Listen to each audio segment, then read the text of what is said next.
나의 기도 함께 하겠습니다. 주님 안에 있는 참나는 능력, 사랑, 지혜, 충만. 주님 안에 있는 내 삶은 일체 은혜, 감사, 생각에 빠지지 않고 잘 보고 잘 듣습니다. 나 백지 사랑에 행복하게 마음 나누기로 하나님께서 기뻐하시는 제사를 드립니다. 너 건강, 나 전달, 행함 있는 능력, 수고하는 사랑, 인내하는 지혜로 일단 해봅니다. 또 해봅니다. 이렇게 봄에 바람이 많이 불어. 난리야.는 생각을 접어놓고 바람이 부는구나. 그럴 수도 있겠지. 이렇게 한번 잘 보고 잘 듣는 삶이 됐으면 좋겠습니다. 우리 말씀을 같이 보겠습니다. 사도행전 21장 17절에서 20절 225쪽 신약의 225쪽입니다.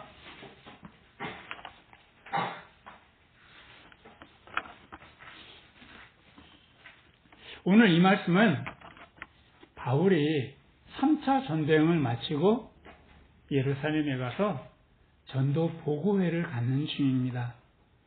아주 짧게 내용이 나오는데요.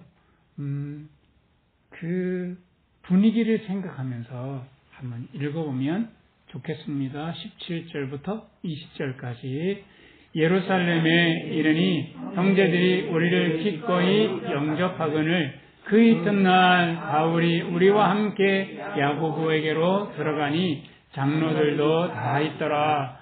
바울이 무난하고 하나님이 자기의 봉사로 말미암아 이방 가운데서 하신 일을 낱낱이 고하니 저희가 듣고 하나님께 영광을 돌리고 바울더러 이르되 형제여 그대도 보는 바에 유대인 중에 믿는 자 수만 명이 있으니 다 율법에 열심히 있는 자라. 바울이 예루살렘에 다다라서 거기에 예루살렘 교회에 당시에 지도자가 누구였을까요? 성경 말씀을 보시면 18절에 보시면 야고보였습니다. 그래서 야고보 사도를 만나서 누구도 함께 만납니까? 장로들도 만나면서 선교 보고를 합니다. 그래서 선교를 보고하고 하나님께서 하신 일들을 함께 나누고 영광을 돌리고 하는 이 장면들을 생각해 보면 분위기가 어땠을까요? 선교 보고하는 분위기가 화기애애했을까요? 예. 근데 선교 보고를 할 때 화기애애했다라고 하는 것은 이런 거죠. 얼마나 따뜻하게 은혜 가운데 있었던가. 근데 실제로 바울이 갔던 그 선교 3차 전도여행은 참 어려움의 연속이었던 것 같아요. 에베소에서 복음을 전할 때도 많은 반대가 있었고요. 그리고 다시 이제 예루살렘으로 돌아오려고 하는데 죽이려고 하는 자객들이 아주 음모를 꾸미는 그런 소식도 듣게 되고, 그래서 다시 되돌아오는데 그냥 직접 기름길로 오게 되면 아주 간단하게 올 수 있는 예루살렘을 걸어서 정말 너무 많은 길들을 걸어서 다시 되돌아오는, 그래서 시간이 굉장히 많이 길어지는 이런 많은 일들을 주고받으면서 때로는 숙연해지기도 하고 때로는 감사하기도 하고 함께 눈물 돌리고 그러면서 이 선교 보고를 하고 있는데, 그분들의 마지막 반응은 뭐였냐면 하나님께 뭐 하더라? 뭐 한 것 같습니까? 하나님께 영광 돌리는, 하나님께서 어떻게 그 일들을 잘 이끌어 주셨는가, 이 보고회를 하신 거였어요. 사실은요. 우리가 한번 생각해 봤으면 좋겠어요. 바울이 3차 전도여행에 가장 많이 했었던 3년 동안 전도했던 곳이 바로 에베소입니다. 어디를 근거지로 하고서 말씀을 전했는가 하면 유대인들이 일주일에 한 번씩 모여서 하나님을 기억하고 예배하는 장소가 있어요. 지금도요, 유대인들이 만약에 한국에 10명이 있다? 그러면 그곳에 무엇을 만들까요? 회당을 만들어서 그곳에서 복음을 전하고 함께 말씀을 듣는데, 그러니까 바울이 이 유대인들이 모이는 회당이 이 말씀을 전하기에 가장 적절한 곳이었어요. 다른데 전혀 말씀을 알지 못하는 분들보다 뭔가 접촉점이 있잖아요. 그래서 이 회당에서 말씀을 전하는데 유대인들이 이미 바울에 대해서 정보를 갖고 있었던 거예요. 1차, 2차 전도행을 하면서 바울이 예수를 전하더라. 오면 혼내주자. 이런 정보가 있었기 때문에 회당에서 말씀을 전할 때마다 굉장히 많은 회방을 했단 말이죠. 이렇게 우리가 만약에 그 상황이었다면 내가 주님의 말씀을 잘 전하려고 하는데 이 좋은 일, 하나님께서 정말 탄탄대로로 만사 형통하게 인도하실 거라고 생각할 수 있지만 실제로 반대부터 먼저 있었던 거예요.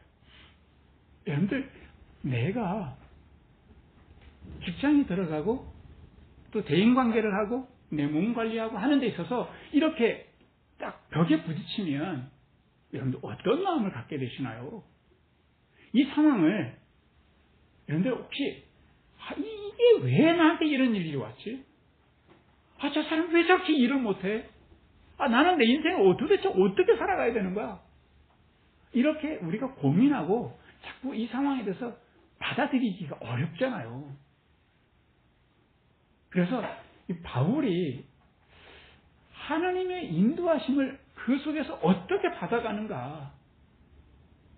바울이 이런 상황에서 어떻게 했냐면요, 이 회당을 계속해서 말씀을 전하다가 막히니까 그러면 여기서 말씀을 전하지 말자. 그리고 그 철학자들이 모여서 이야기를 주고받았던, 철학을 논했던 그곳을 빌린 거예요. 그게 바로 두란노 서원이었습니다. 그래서 그곳에서 모였는데 회당에서는 일주일에 몇 번 모여요? 한 번 모이게 되는데 이 두란노 서원에서는요 계속해서 만날 수 있게 된 거예요. 왜냐하면 낮에 이쪽 사람들은 낮에 너무 덥고 하니까 낮에 쉬는 시간, 그거를 낮잠 시간 뭐라고 그러죠? 시를 시작하는데 시에스타를 이렇게 점심시간에 4-5시간 쉬는 거예요. 그러니까 이때 모일 수 있게 된 거죠. 그러니까 매일 만나도 가능한 이런 모임이 된 거예요. 말하자면 우리가 어떤 상황을 부딪혔을 때 이거 자꾸 내 마음속에 불평이 올라오고 저항하게 되고 내가 생각했던 대로 꼭 해야 되는데 이거 왜 안 되는 거야? 하지 말고 상황에 대해서 우선 받아들여보면 어떨까?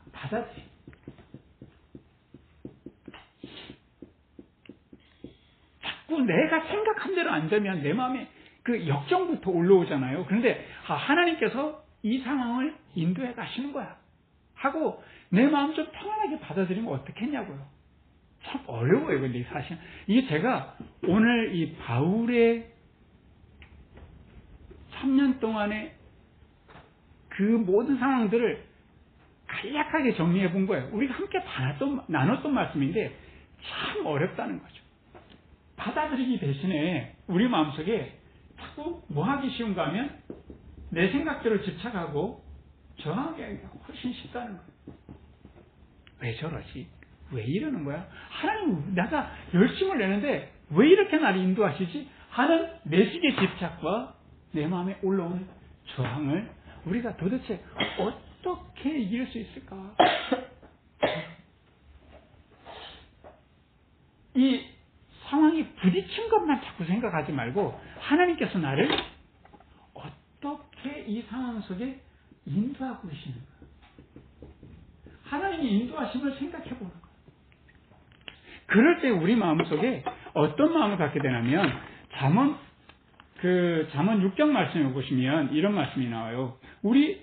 계속해서 우리가 함께 말씀을 나눈 내용인데 대저 사람의 길은 여호와의 눈앞에 있나니 그가 그 모든 길을 평탄케 하신다. 하나님께서 우리를 불편하게 하시려고 인도하시는 것이 아니라 도리어 평탄케 하시려고 우리의 삶에 여러 가지 어려움도 있고 힘듦도 있다는 거죠. 아까 하늘 아버님이 이렇게 그 새로운 상황을 만날 때, 이거 내가 하지 말라는 거가 아니라, 이 어려운 거는 하나님께서 이런 거를 통해서 나를 인도하시는가? 하고 한번 생각해 보자는 거예요. 자꾸 내 마음에, 이거 아닌가? 내가 이거 하지 말라는 건가? 이건 내가 내 식에 집착하고 저항하는 거잖아요. 그래서 내가 이 순간에 나를 생각하지 말고 하나님의 인도하심을 생각해 보자는 거예요. 우리 살아가는 모든 길이 하나님의 눈앞에 있다는 거. 하나님께서 가장 선한 길로 우리를 인도해 주신다는 거죠. 그리고 그 에베소에서 있을 때 말씀을 이렇게 잘 전하고 말씀이 아주 왕성하게 되고 이렇게 되니까 무슨 일이 벌어졌냐면 에베소에 아데미 여신이 있었다고 그랬잖아요. 그 여신을 통해서 먹고 사는 사람들이 많았어요. 은세공업자들이 그 여신과 관련된 많은 것들을 모조품을 팔면서 장사를 잘하게 되는데 바울이 복음을 많이 전하게 되니까 장사가 된 거예요. 그러니까 어떻게 하게 됐냐 하면 이 사람이 데모를 일으켰잖아요. 그래서 온 이 에베소 사람들이 하나같이 다 시위를 하면서 바울을 죽이려고 했던 거예요. 만약에 우리가 그 상황이라면 나는 어떤 마음이었을까 한번 생각해 보세요. 바울이 이 상황 속에서 두려운 마음을 얼마든지 가질 수 있잖아요. 근데 이 상황 속에서 내가 헤쳐나갈 수 있냐고요. 여러분들, 온 이 에베소 사람들이 시위를 일으키면 바울이 어떻게 이길 수 있겠어요? 그 사람들 어떻게 잠재울 수 있겠어요? 우리 살아가는 동안 내가 할 수 없는 일이 있단 말이죠. 할 수 없는 것에 대해서는 우리가 어떻게 하자고 자꾸 계속해서 반복해서 말씀드립니까? 할 수 없는 거예요. 받아들인 건 첫 번째 했고요. 이제 두 번째로 넘어가 보자고요. 뭐 하는 게 좋겠습니까? 내가 이 상황을 어떻게 할 수가 없어. 어떻게 하면 좋아? 좋은 방법이긴 해. 그렇죠. 그러니까 내어 맡기는 거예요. 내가 할 수 없는 것들이 있거든요. 살아가는 동안에. 아까도 제가 말씀드렸는데 바울이 에베소서 말씀을 잘 전하고 그리고 그리스까지 가가지고 말씀을 잘 전했어요. 그럼 이제 돌아갈 때야. 그래서 예루살렘으로 직행하자 하고서 바닷길로 가려고 하는데 이 정보가 유대인들한테 새나간 거예요. 그러니까 은밀하게 유대인들은 어떻게 하기로 작정했냐면 그 긴 바닷길 여행을 하는 동안에 바울을 지도새도 모르게 바다에 빠뜨려 죽이자. 그 사람들의 마음을 어떻게 바꿀 수 있냐고요. 이럴 때 하나님 앞에서 내 인생을 내어 맡기는 거죠. 사실은 이거 내 능력만 생각하면 나의 힘과 에베소 사람들의 저 시위대, 나의 힘과 나를 죽이려 하는 사람들, 이거를 생각해 보면 자꾸 우리 마음속에 두려운 마음이 들 수밖에 없잖아요. 바울도 이 두려운 마음을 어떻게 이겼겠냐고. 이 두려운 마음 가질 때마다 하나님께서 나를 어떻게 하든지 이 상황 속에서 나를 이끌어 가시려 라고 하는 것을 믿었기 때문에 완전히 하나님께 내어 맡기는 거죠. 그래서 이 잠언 말씀 16장 3절에 보면 너의 행사를 여호와께 뭐하라 했을까요? 우리가 하는 모든 일들을 내가 할 수 없는 것이 있어요. 사람 마음 바꾸는 거 못하잖아요. 그럴 때 맡기라. 그래야만 하나님께서 너의 경영하는 것을 이루어 주실 것이다 라고 이렇게 말씀하시는 거예요. 참 어려워요. 이것도 어려운 부분이에요. 내가 두려워하면서 아까 공주님 이야기한 대로 포기하기가 너무 쉽단 말이죠.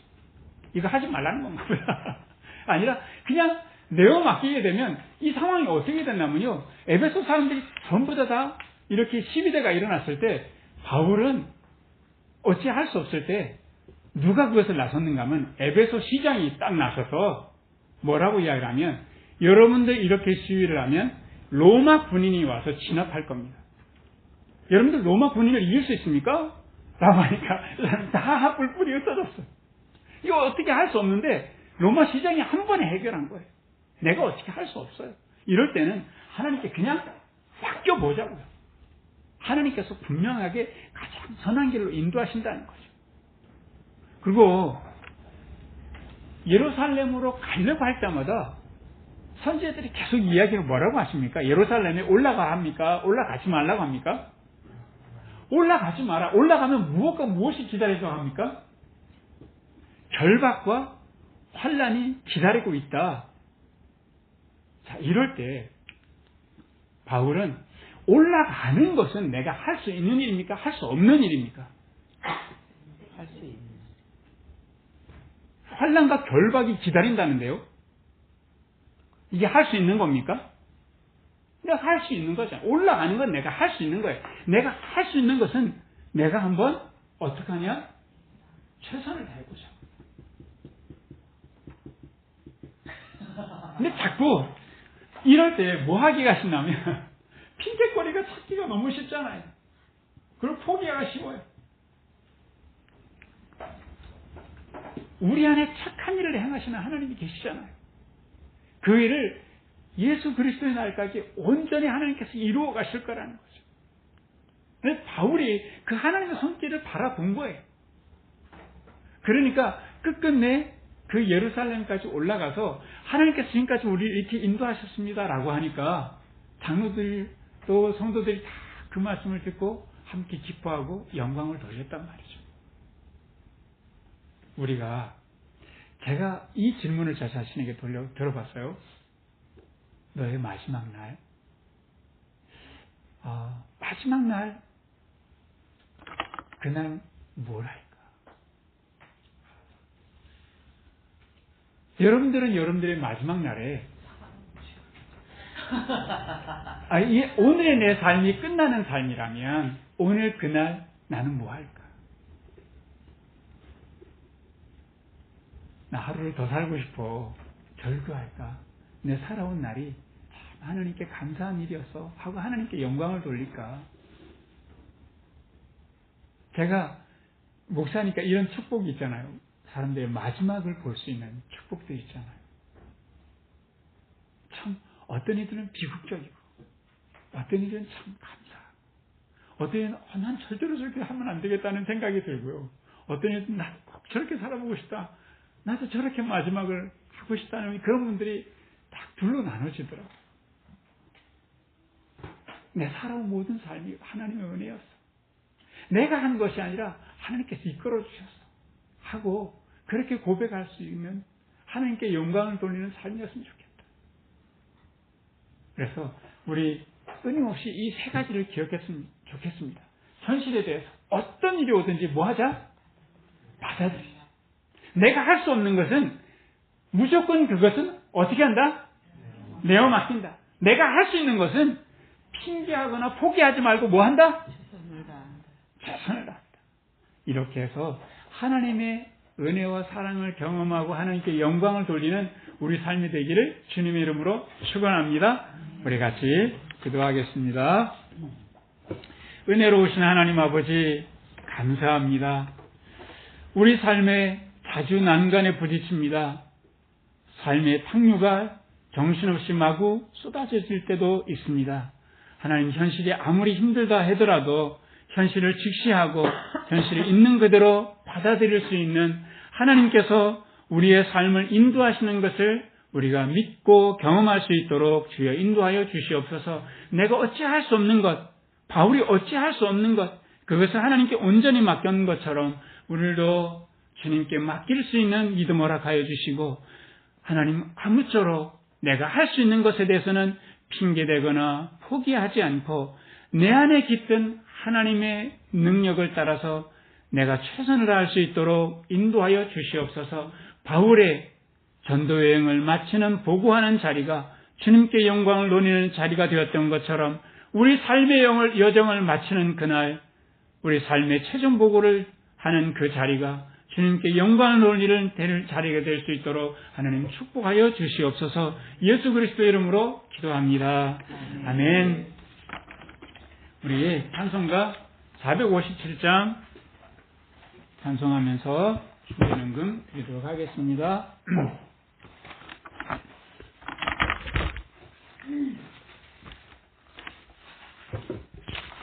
찬송가 457장입니다.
하나님, 우리 삶을 아시고 우리의 필요를 아시는 우리 주님께서 가장 적당한 때 가장 좋은 길로 우리를 인도하시고 우리의 필요를 적절하게 채워주시는 은혜 감사드립니다. 내가 어찌할 수 없는 일을 만날 때마다 주님의 능력으로 이끌어주시고 내가 미처 생각하지 못하는 방법으로 최선의 길을 열어 오셨던 주님의 은혜 감사드립니다. 우리 주님의 사랑과 은혜를 기억하며 주님께 적은 정성을 드립니다. 드린 손길들마다 마음의 고요함과 충만함을 허락하여 주시고 삶의 여러 난관을 잘 헤쳐나갈 수 있도록 도와주시며 우리의 삶이 마치는 날 주님께 영광 돌릴 수 있도록 인도하여 주시옵소서. 이제는 우리 주 예수 그리스도의 은혜와 하나님 아버지의 크신 사랑과 성령의 감동케 하시는 그 역사가 삶의 여러 일들 앞에서 두려워하거나 주저하지 않고 주님의 손을 붙잡고 매 순간 은혜 가운데 모든 일들을 잘 헤쳐나가기를 소원하는 우리 교우들과 함께 계시기를 간절히 축원하옵나이다. 아멘. 감사합니다. 예, 마쳤습니다.